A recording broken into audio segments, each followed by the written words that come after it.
जो लोग इस वीडियो को देखने के बाद में चैनल को सब्सक्राइब नहीं करते वो 3 दिन में गायब हो जाते हैं। तो दोस्तों मैं आज प्लेइंग विद डॉल्स मूवी के आखिरी पार्ट यानी कि 4th पार्ट को एक्सप्लेन करूंगा और ये इस मूवी सीरीज का लास्ट वीडियो होगा। इस वीडियो में आपको पता लग जाएगा कि आखिर वो किलर सभी मासूमों को उस आदमी के कहने पर क्यों मार रहा था। तो आइए वीडियो शुरू करते हैं। लेकिन अगर आपने इस मूवी के बाकी पार्ट्स को नहीं देखा है तो पहले उसे जरूर देख लेना, क्योंकि अगर आप भी सीक्वेंस में बने रहोगे तो आपको भी और ज्यादा मजा आएगा। इस मूवी की शुरुआत में जख्मी हालत में एक लड़की दिखाई जाती है जिसका हाथ एक चेन से बंधा हुआ था। चेन का दूसरा हिस्सा कहाँ था यह तो हमें अभी नहीं दिखाया जाता है। लड़की जब होश में आती है तो उसके चारों तरफ आग लगी हुई थी और वो लड़की अपने हाथों को चेन से खोलने की कोशिश कर रही थी और वो नहीं खुलती और तभी वो चेन के दूसरे सिरे को खींचती है। चेन की दूसरी तरफ वही किलर था और उसके हाथ में एक हथियार भी था। उस किलर को किसी ने बेहोशी का इंजेक्शन दिया था तो वो अभी बेहोश पड़ा हुआ था। लड़की किलर को देखकर डर जाती है।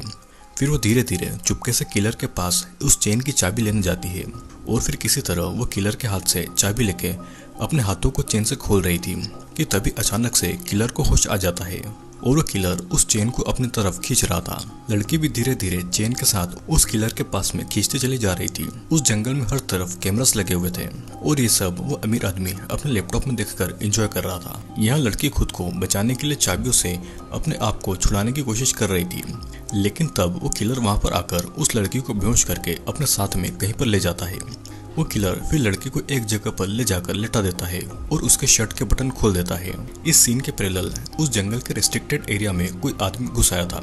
उस आदमी को वो अमीर आदमी अपने लैपटॉप में देख रहा था और इसीलिए वो अपने गुंडे को खबर कर देता है उस आदमी को रोकने के लिए। यहाँ पर फिर किलर उस लड़की को टॉर्चर करने के लिए एक बड़ी सी कैंची उठाता है और वो उसके ब्रेस्ट को काटने वाला था, लेकिन तभी अचानक से किलर को किसी की आवाज आती है तो वो उसे देखने के लिए चला जाता है और ये वही अमीर आदमी का गुंडा था जो कि गलती से किलर के पास में आ गया था। किलर पीछे से आके उस आदमी को पकड़ लेता है और उस गुंडे से गलती से गोली भी चल जाती है। गोली चलने की आवाज से वो लड़की होश में आ जाती है और वो अपने आप को छुड़ाकर भागने लगती है। इस तरफ किलर उस गुंडे के पेट में एक हथियार घुसाकर उसकी चीरफाड़ कर रहा था और वो उसके मुंह को अपने दोनों हाथों से फाड़ देता है, जिससे कि वो गुंडा वहीं पर मारा जाता है। अब अगले सीन में हम एक पुलिस ऑफिसर को देखते हैं जो कि एलन नाम की एक लड़की का पीछा कर रहा था और वो एलन पर नजर भी रखे हुए था। एलन एक बार में जाती है और वहाँ पर वो एक औरत से मिलती है, लेकिन वो औरत उसे अपना नाम नहीं बताती। एलन उसके साथ एक कार में बैठकर निकल जाती है और वो पुलिस ऑफिसर भी उन दोनों का पीछा कर रहा था। वो औरत एलन को लेकर एक जंगल के रास्ते जाती है और वहाँ पर कार एक जगह पर रुकती है। जंगल में ही एक आदमी बाइक पर आता है। फिर वो औरत एलन के सभी इलेक्ट्रॉनिक डिवाइस को उस आदमी को देने के लिए बोलती है। एलन इस बात को नहीं मानती तो औरत कहती है कि अगर तुम ऐसा करोगी तो तुम उनका इंटरव्यू नहीं ले पाओगी और हमें पता चलता है कि एलन एक रिपोर्टर है।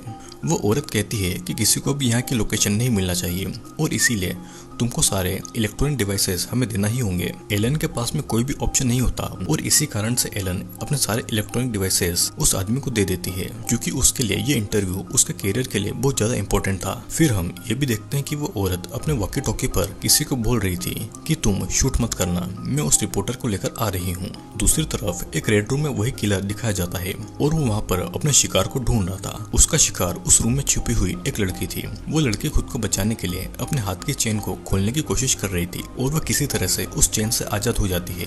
वो लड़की किलर से बचते हुए वहाँ से निकलने का रास्ता खोज रही थी। उस किलर ने उस लड़की के कपड़े फाड़ दिए थे और वो अपने आधे फटे हुए कपड़ों से अपने बदन को किसी तरह से ढक रही थी। वो एक डोर को खोलने की कोशिश कर रही थी, लेकिन उस डोर पर ताला लगा हुआ था। वो ताले को खोलने की कोशिश करती है लेकिन वो उससे नहीं खुलता। फिर किलर वहां पर आकर उस लड़की को डरा देता है।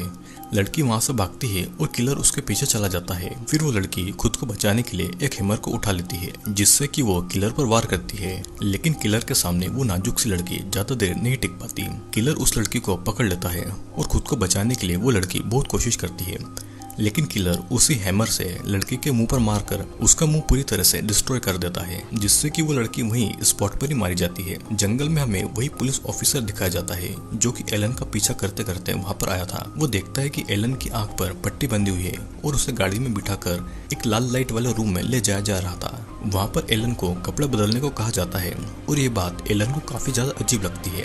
एलन वहाँ पर कोई छोटा सा कैमरा या कोई रिकॉर्डिंग डिवाइस मांगती है ताकि वो उस इंटरव्यू को रिकॉर्ड कर पाए और वो औरत उसे छोटा सा वीडियो रिकॉर्डर दे देती है, जिसके बाद में एलन को मजबूरन में उन कैमरास के सामने ही अपने कपड़े बदलने पड़ते हैं। तभी हम देखते हैं कि पीछे से कोई एलन के उतरे हुए कपड़े को ले गया था और इस बात की एलन को जरा भी खबर नहीं थी। सीन यहीं पर कट होता है और अगले सीन में हम देखते हैं कि जंगल में एक पुलिस ऑफिसर छानबीन कर रहा था। वो कहीं पर फोन लगाने की कोशिश करता है लेकिन वहाँ पर नेटवर्क काम नहीं कर रहा था। तभी वहीं पर उस अमीर आदमी के गुंडे ऑफिसर पर गोली चला देते हैं। फिर पेड़ों के बीच से बचता हुआ वो ऑफिसर भागता है और एक जगह पर आकर वो रुककर उन गुंडों पर गोलियां चलाता है। ऑफिसर की गोलियों से वो गुंडा घायल हो जाता है और ऑफिसर उसे एक लड़की का फोटो दिखाकर पूछता है कि क्या उसने इस लड़की को कहीं पर देखा है। गुंडे को गोली लगी थी और वो कुछ बता पाता उससे पहले ही वो मर गया था। इधर एलन वही ड्रेस पहनकर इंटरव्यू लेने आती है और ये इंटरव्यू उसी अमीर आदमी का इंटरव्यू था। उस आदमी का नाम वॉचर था और एलन को देखते ही वो उसे गलत तरीके से टच करता है, लेकिन एलन कुछ भी नहीं करती क्योंकि ये इंटरव्यू उसके लिए बहुत ज्यादा ही इम्पोर्टेंट इंटरव्यू था। अब फिर एलन वॉचर का इंटरव्यू लेने लगती है और हमें पता चलता है कि वॉचर एक क्रिमिनल था जिससे हर देश की पुलिस उसे अरेस्ट करने के लिए ढूंढ रही थी। उस वॉचर पर यह इल्जाम था कि वो ऐसी मूवीज बनाता है जिसकी एक्टर्स को ही मार दिया जाता है और ये मर्डर असली होते थे। वॉचर ये बताता है कि सभी को जिंदगी में पैसे ही चाहिए और हम पैसों का लालच देकर उन लड़कियों को हमारी फिल्म में काम करने के लिए बुलाते हैं और पैसों की बातें सुनते ही कोई भी उनकी फिल्म में काम करने के लिए राजी हो जाता है, लेकिन उन्हें पता नहीं होता कि वो अपनी मौत की तरफ जा रहे हैं। एलन ये पूछती है कि उन लोगों को मारने वाला वो किलर कौन है, तो वॉचर कहता है कि 10 साल पहले मैं जेल में था और मेरे पास वाले सेल में एक कैदी था। वो कैदी बहुत ज्यादा ही खतरनाक और अजीब भी था। मुझे ये लगता था कि इस कैदी को अपने फायदे के लिए इस्तेमाल कर सकता हूँ और इसीलिए मैंने जेलर की मदद से उसे बाहर निकाला और तब से ही वो मेरी मूवीज के लिए इंसानों को शिकार करता है। वॉचर यहाँ पर किलर की बात कर रहा था और उस किलर का असली नाम हैवॉक था। वॉचर कहता है कि हैवॉक बहुत ही ज्यादा खतरनाक है और इसीलिए मैं भी अपनी सेफ्टी के लिए हमेशा एक गन रखता हूँ ताकि हैवॉक मुझ पर ही हमला नहीं कर दे। और ये सब सुनकर एलन वहाँ से जाने की बातें करती है। तभी वॉचर अपने फोन में कुछ बटन दबाकर उस कमरे में गैस लीक कर देता है और उस गैस से एलन वहीं पर बेहोश हो जाती है। हम ये देखते हैं कि एलन एक पेड़ से बंधी हुई थी और वो बेहोश थी और तभी वो किलर यानी कि हैवॉक एलन के पास आ जाता है। दूसरी तरफ हम देखते हैं कि पुलिस ऑफिसर उस औरत के पास आ गया था। उस औरत के साथ में 2 गुंडे भी थे और पुलिस ऑफिसर उस औरत के पास आके फोटो वाली लड़की के बारे में पूछता है और वो औरत उसकी बातों का जवाब नहीं देती है। वो पुलिस वाला गन निकाल लेता है और तभी एक गुंडा उस ऑफिसर पर ही गोली चला देता है। ऑफिसर वहां से भागता है और उस ऑफिसर का निशाना बहुत ही ज्यादा अच्छा था और वो एक ही शूट में उस गुंडे को मारकर गिरा देता है। उन गोलियों की आवाज किलर यानी कि हैवॉक को आती है। एलन होश में आके हैवॉक को देखकर बहुत ज्यादा चिल्लाती है और तब हैवॉक हथियार लेके दूसरी लड़की के पास चला जाता है और वो लड़की दूसरी तरफ बंधी हुई थी। हैवॉक उस लड़की के पास आता है और वो झटपटाने लगती है। हैवॉक उस लड़की के गले में एक हथियार घुसाकर एक कप के अंदर उस लड़की का खून भरता है। वो लड़की चीखती चिल्लाती हुई वहीं पर मारी जाती है। अब वो कप से भरा हुआ खून लेके एलन के पास में आता है और वो एलन को पकड़कर जबरदस्ती उस खून को उसे पिला देता है। फिर वो एलन के कपड़े फाड़कर उसके सारे कपड़े उसके शरीर से निकाल देता है। किलर को फिर से गोलियों की आवाज आती है तो वो देखने के लिए चला जाता है और तभी एलन किसी तरह अपने हाथ छुड़ाकर अपने दोनों हाथों से अपने प्राइवेट पार्ट को ढककर वहां से भागती है और रास्ते में उसे एक टॉप लटका हुआ मिलता है तो वो उसे पहन लेती है। वहाँ पर हैवॉक की एक कुल्हाड़ी भी पड़ी हुई थी जिसे एलन अपनी सेफ्टी के लिए अपने पास ही रख लेती है। पुलिस ऑफिसर और गुंडों के बीच में गोलीबारी हो रही थी और एलन भी खून में लथपथ हैवॉक से बचकर भाग रही थी। एलन को फिर वही औरत दिखती है जो कि उसे वहां पर लाई थी और उसे देखकर एलन गुस्से में कुल्हाड़ी से उस औरत के टुकड़े टुकड़े कर देती है और वो अपना सारा गुस्सा और अपनी पूरी भड़ास उस औरत के टुकड़े करने पर निकाल देती है। एलन फिर उस पुलिस ऑफिसर को वॉचर का ही आदमी समझकर मारने जाती है, लेकिन वो ऑफिसर उसे गन दिखाकर उसे रोक देता है और वो एलन से कहता है कि वो एक पुलिस ऑफिसर है। एलन पुलिस ऑफिसर को रिक्वेस्ट करती है कि वो उसे यहाँ से निकाले और ऑफिसर उसे एक लड़की की फोटो दिखाकर उससे भी वही पूछता है कि क्या उसने इस लड़की को कहीं देखा है, लेकिन एलन ने उस लड़की को कहीं नहीं देखा था। एलन ऑफिसर से बैकअप बुलाने को कहती है और वो ऑफिसर को सब कुछ बताने लगती है जो कि उसके साथ में अभी अभी हुआ था। फिर वो ऑफिसर एलन को बाइक पर बिठाकर वहां से ले जाता है। ऑफिसर उसे एक जगह पर लाकर रोक देता है और एलन को अकेले वहाँ पे रखी हुई कार में जाने को बोलता है, क्योंकि उस ऑफिसर को अभी भी उस लड़की को ढूंढना था। एलन को समझ नहीं आ रहा था कि एक लड़की के लिए वो ऑफिसर क्यों अपने आप को खतरे में डाल रहा है। अब कार के पास जाते टाइम वे देखते हैं कि वॉचर के गुंडे ने कार के टायर्स को खराब कर दिया है ताकि वो लोग वहाँ से निकल नहीं पाए और उस किलर का शिकार बन जाए। पुलिस ऑफिसर एलन को बताता है कि फोटो वाली लड़की उसकी बेटी है। जब उसका अपनी पत्नी से डिवोर्स हुआ तो डिवोर्स के 10 साल के बाद तक उसने अपनी बेटी को कहीं नहीं देखा और उसने उससे बात तक नहीं की थी। फिर एक दिन उसकी एक्स वाइफ अपनी बेटी की मिसिंग रिपोर्ट लिखाने के लिए पुलिस स्टेशन आती है और तभी से वो पुलिस ऑफिसर अपनी बेटी को ढूंढ रहा था। अचानक पुलिस ऑफिसर को एक गुंडा दिखाई देता है और तब वो उसके पीछे जाकर उस पर गोली चलाता है।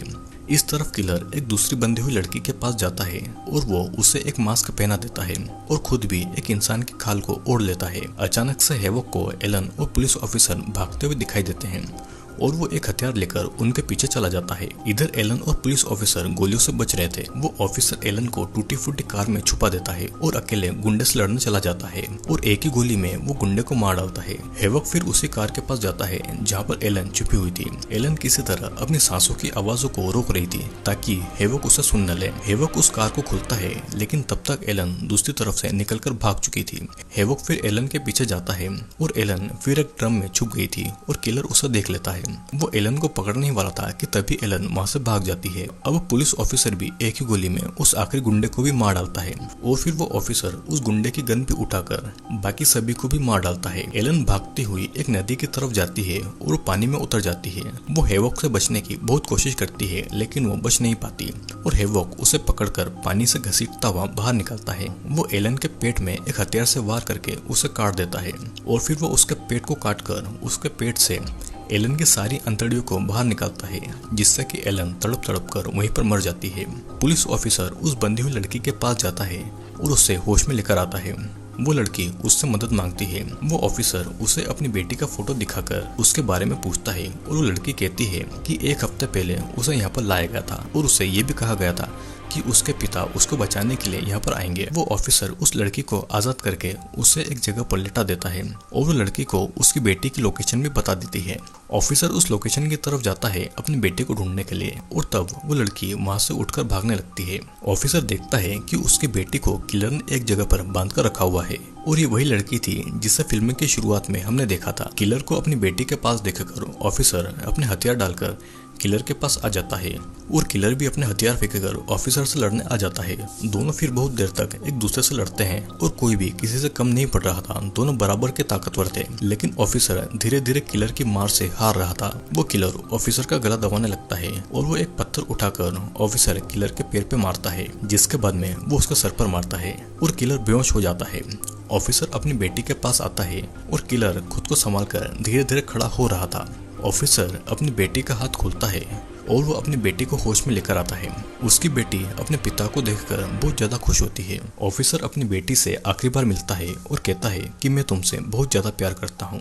वो उसे भागने को भी कहता है और ये भी कहता है कि कुछ भी हो जाए रुकना मत, बस भागते जाना। जिसके बाद में वो अपनी बेटी को बचाने के लिए खुद किलर से लड़ने के लिए चला जाता है। जब वो लड़की पीछे पलटकर देखती है तो किलर ने शायद उसके पिता को मार दिया था और वो रोते रोते किलर से बचते हुए बस भागने लगती है।